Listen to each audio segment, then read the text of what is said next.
Halo, Assalamualaikum warahmatullahi wabarakatuh. Selamat datang kembali di channel saya. Masih bersama saya Ahmad Rifki.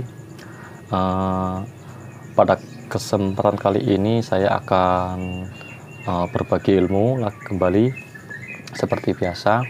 Kali ini adalah eh, pemanfaatan limbah, yaitu adalah sabut kelapa. Sabut kelapa bisa dikategorikan limbah dari buah kelapa. Biasanya banyak di pasar, ditemukan di pasar yang penjual kelapa itu, dan ada beberapa sabutnya juga itu seperti limbah ya. Kadang ada yang mengambil untuk bahan bakar, pembakaran makanan itu ya. Nah, kali ini saya akan berbagi pemanfaatannya seperti apa limbah dari sabut kelapa tersebut.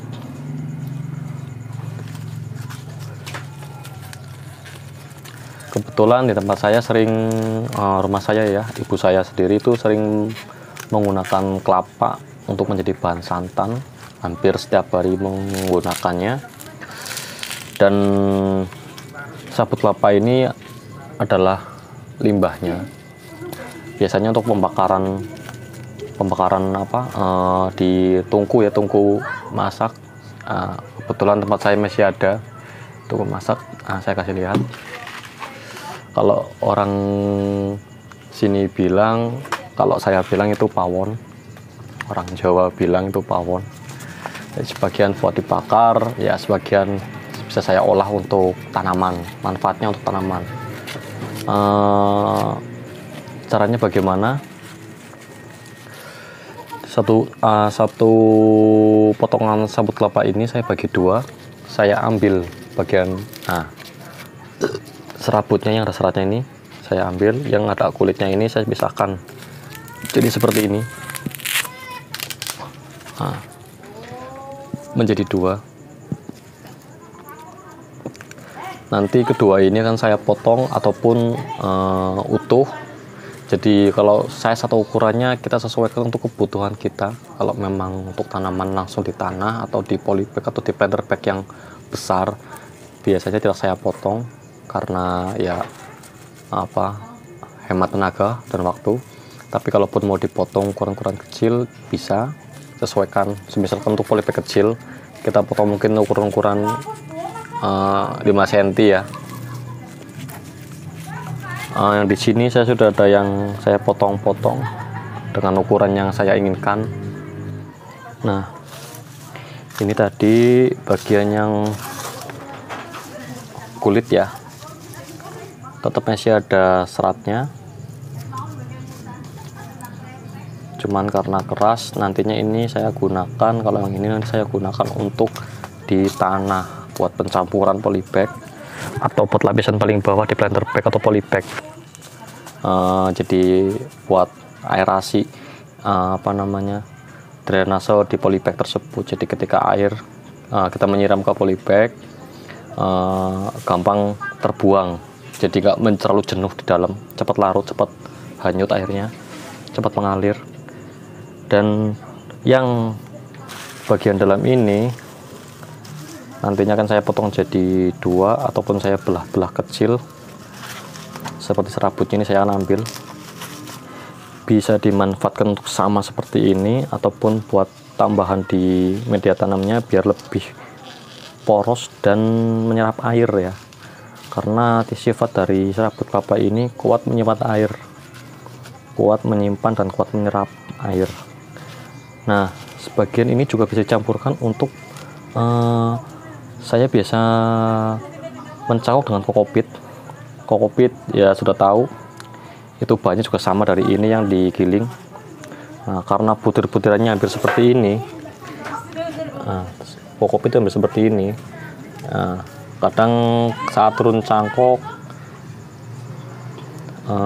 media tanam yang dicangkok itu gampang rontok ya. Nah, saya bantu dengan tambahan sabut kelapa yang ini yang berserat, jadi tidak gampang rontok, lebih mengikat di akar-akar.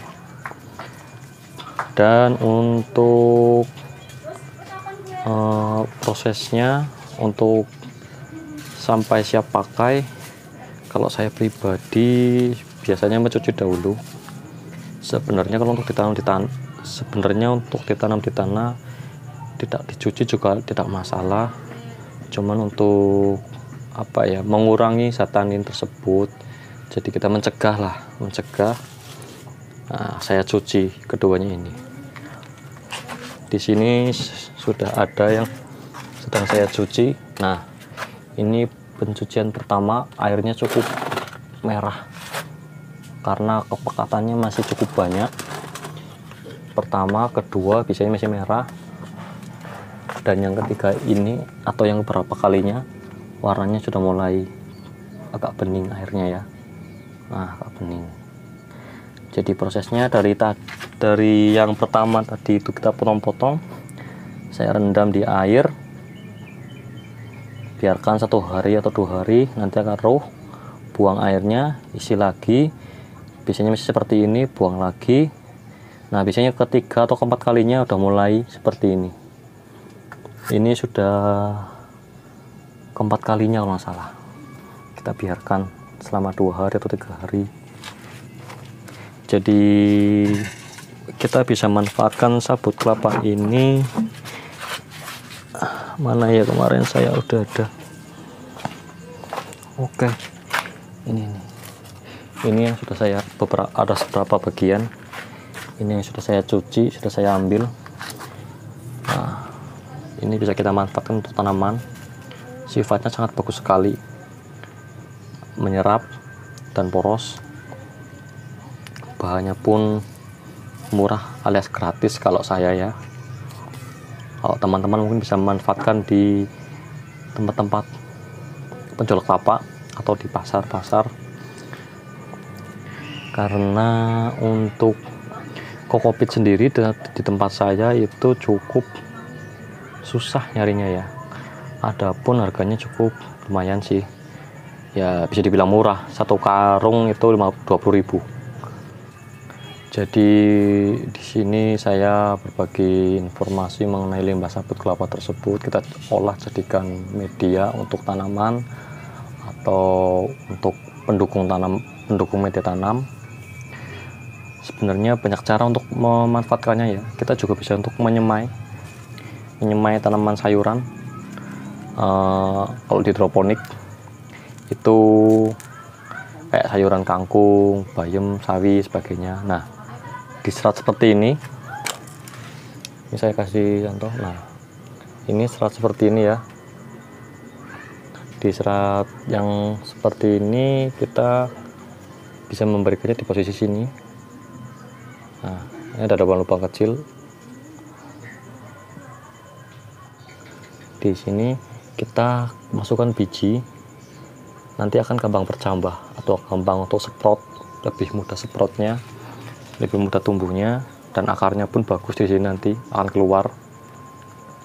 Karena sifat dari ini itu kuat menyimpan air ya, tetap lembab, bagus. Ini mungkin terlihat seperti kering, sudah sekitar 3 hari saya tiriskan, 4 hari saya tiriskan, tapi masih menyimpan air ini. 4 hari saya tiriskan, sempat saya jemur 1 hari, saya jemur, tapi tetap ada air. Coba saya peras tuh, masih menyimpan air, dan sudah saya peras pun seperti ini masih menyimpan air, masih terasa lembab. Kalau peras yang kuat masih ada airnya. Nah, itulah sampai kecil manfaat dari sabut kelapa yang kita olah sendiri. Bisa jadikan kokopit, tapi kalau menurut saya membuat kokopit sendiri dari sabut kelapa ini prosesnya terlalu ribet ya, karena harus diparut dan sebagainya.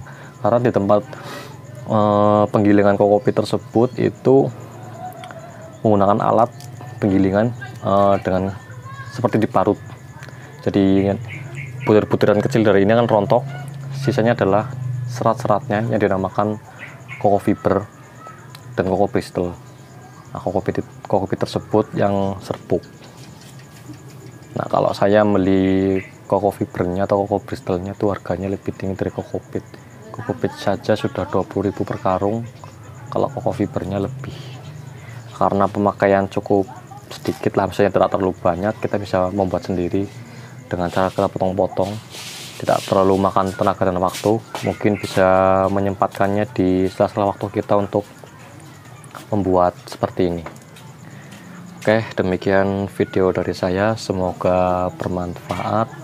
Jangan lupa like jika memang dirasa bermanfaat dan suka, share juga jangan lupa, dan yang penting subscribe channel saya ini agar terus berkembang, dan saya akan terus mencoba untuk selalu berbagi tips kepada teman-teman yang sama-sama hobi tanaman, baik itu di hidroponik maupun konvensional.